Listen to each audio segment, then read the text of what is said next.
So students, पिछले video में हमने पढ़ा था कि safety at home chapter 7 safety and first aid के अंतर्गत हमने जो पढ़ाई की थी सेफ्टी एट होम यानी how to be safe at home, how to keep our self safe at home, जैसे कि sleeping on the floors, electric shock, burns जैसे और पॉइजनिंग जैसे एक्सीडेंट से हम मिल सकते हैं when we are at home. Now when we are at school we can also meet many accidents, but we have to be very careful while we are working, we are reading, we are doing anything in school. Okay, so today we'll start the topic safety in school. The following are the some safety rules that should be followed in school. What? We should never run on staircases and in corridors. हमें कभी corridors में, सीढ़ियों पे कभी दौड़ना नहीं चाहिए, because if we do so we may fall there, okay, and we may get injured. It's very simple. आपके टीचर्स भी, आपके सीनियर बच्चे भी होते हैं जो आपके क्लास के भैया दीदी जो होते हैं, they always suggest you to not run on the floor, to not run on staircases or in corridors. Okay, teachers also guide you there. We should never get on desks, chairs or windows. हमें कभी school के classrooms के chairs पे, desk पे या Windows पे नहीं चढ़ना चाहिए.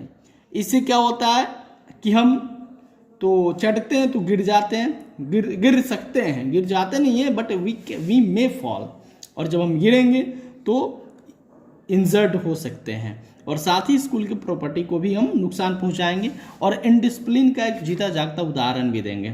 सो इसलिए मेरे छात्रों, जब भी आप स्कूल में पढ़ाई करो, स्कूल के डेस्क पे, टेबल पे, चेयर पे, विंडोज पे कभी चढ़ो नहीं, चढ़ना ही नहीं चाहिए, बिकॉज ये अच्छी आदतें नहीं है और इनको अगर आप फॉलो करेंगे तो नुकसान होगा.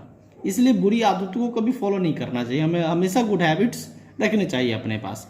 Okay students, okay students, apart from we should form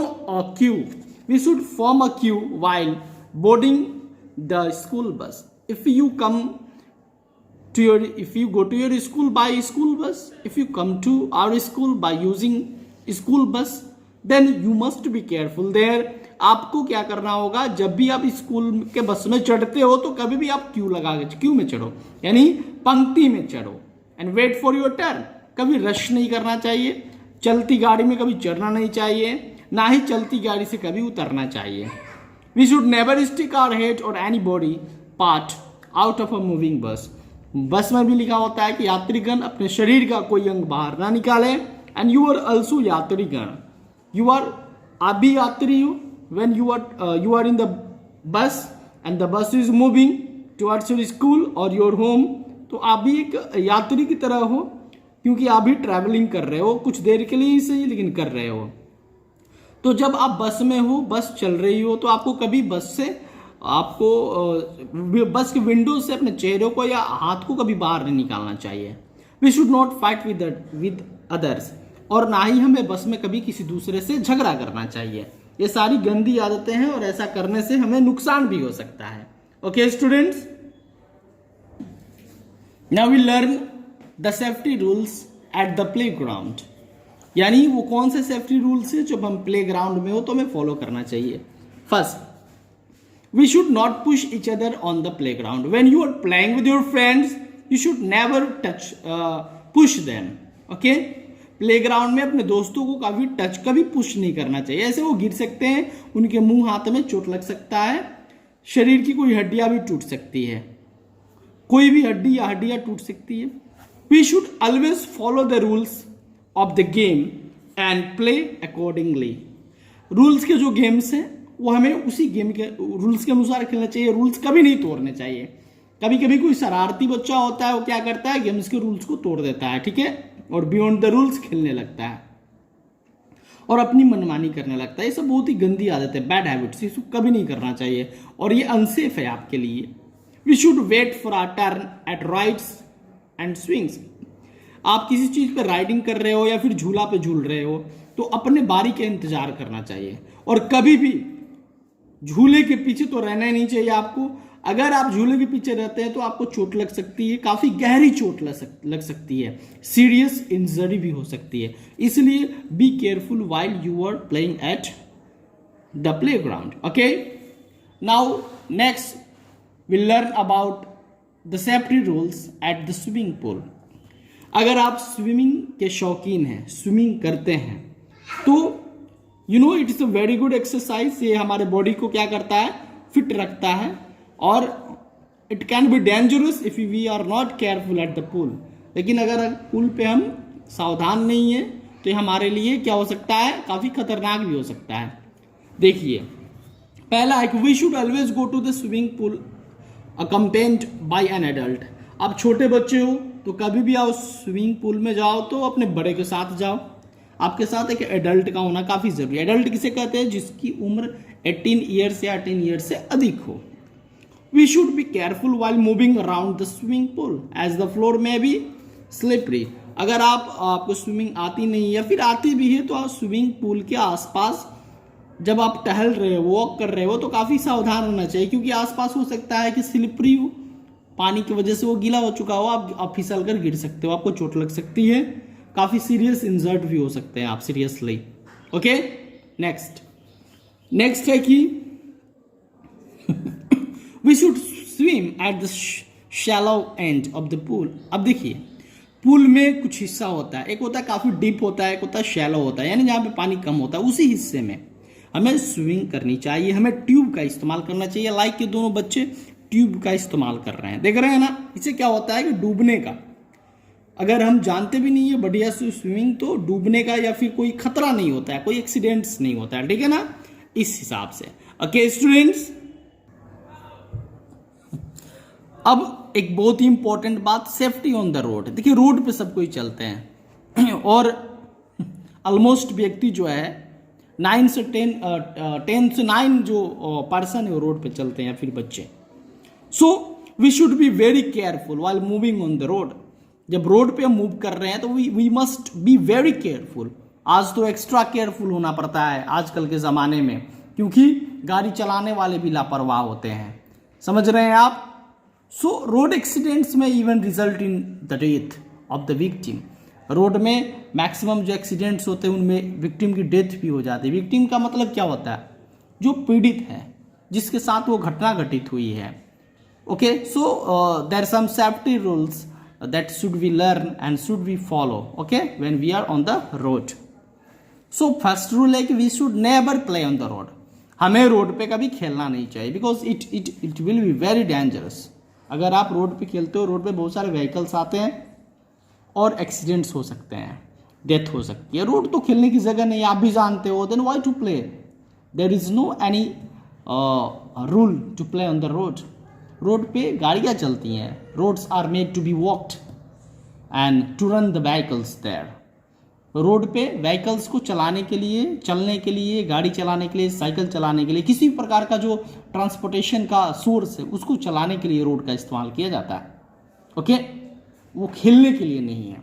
सो ये माइंड अपने दिमाग में से निकाल दो। अगर आप रोड के किनारे आपका घर भी है तो आप प्ले ग्राउंड में ही खेलो, इंडोर गेम्स खेलो, कभी रोड पे मत खेलो। बच्चों की आदत होती है वो सुबह सुबह या कभी कभार शाम के समय या देखते हैं कि रोड खाली है तो खेलने लगते हैं, ये सब गलत बात है, बैड हैबिट्स। इस हैबिट को आपको फॉलो नहीं करना है।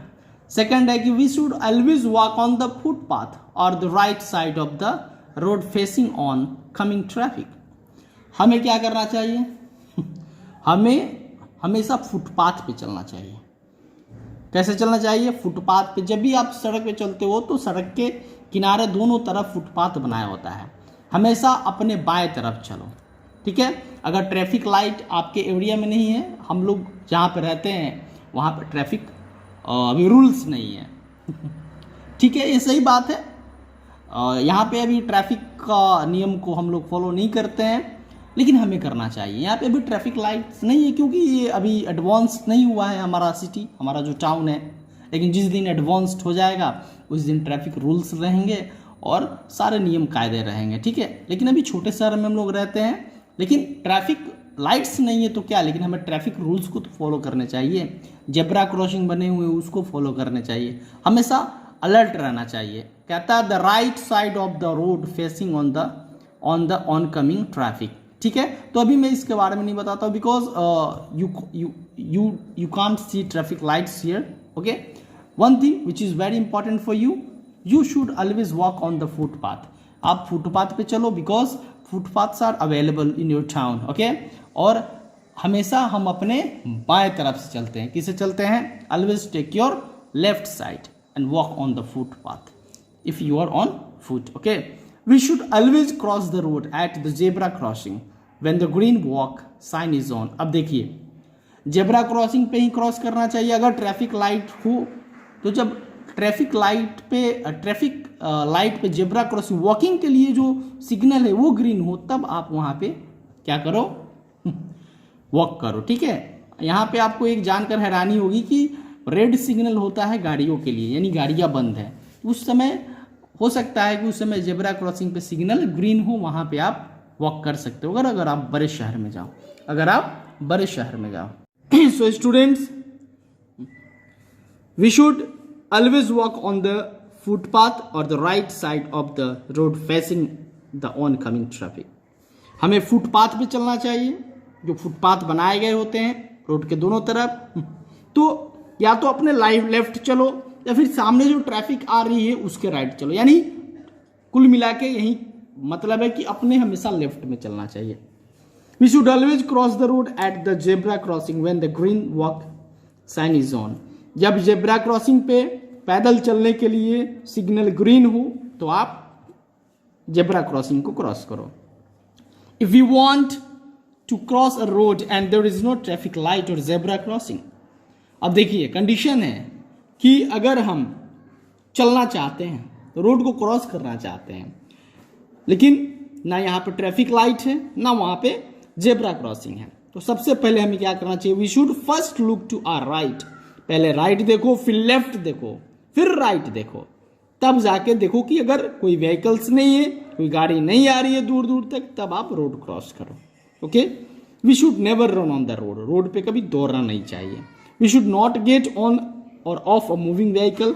आई हैव टोल्ड यू अर्लियर कि हमें कभी चलती हुई गाड़ी से ना उतरना चाहिए, ना ही उसमें चलना चाहिए। चलिए, अब अभी तक हम पढ़ रहे थे कि हम एक्सीडेंट्स से कैसे बचें। अब कुछ एक्सीडेंट्स हो जाने पर अब हमें जो फर्स्ट इमीडिएट हेल्प देते हैं किसी इंजर्ड पर्सन को, डॉक्टर के आने के पहले कोई भी मेडिकल हेल्प देते हैं। ठीक है, डॉक्टर या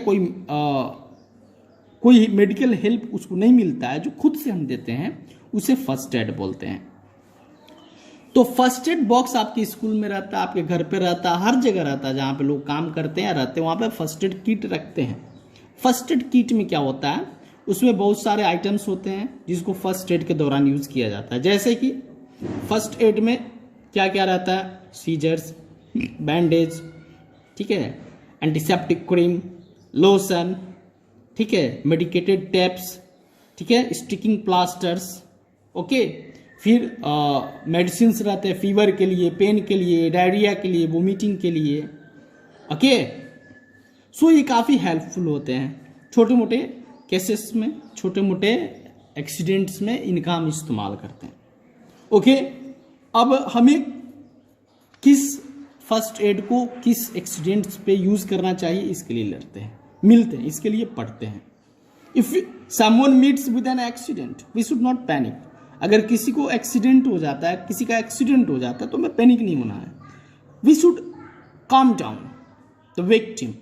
हमें विक्टिम को शांत करना चाहिए, उसे पैनिक नहीं करना चाहिए, ना खुद को पैनिक करना चाहिए। ओके स्टूडेंट्स, चलिए आगे पढ़ते हैं।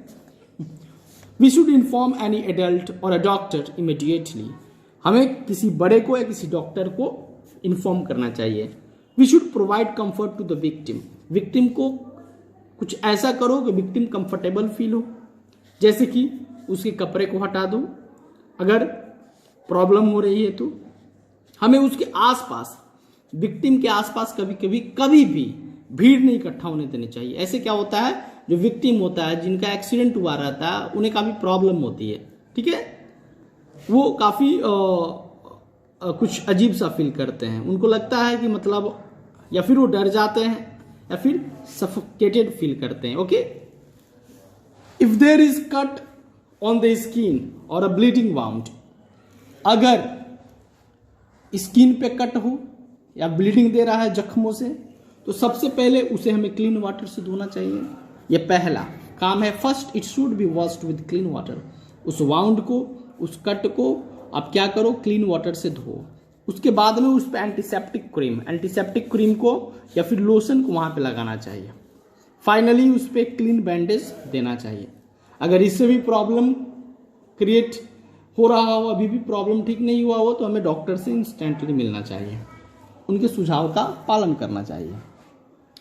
इन केस अ पर्सन फेंट्स का मतलब बेहोश हो जाना, अगर कोई व्यक्ति मूर्छित हो जाता है वी शुड मेक, चक्कर आके गिर जाता है, तो we should make him her lie down in such way that the head is a little lower than the body.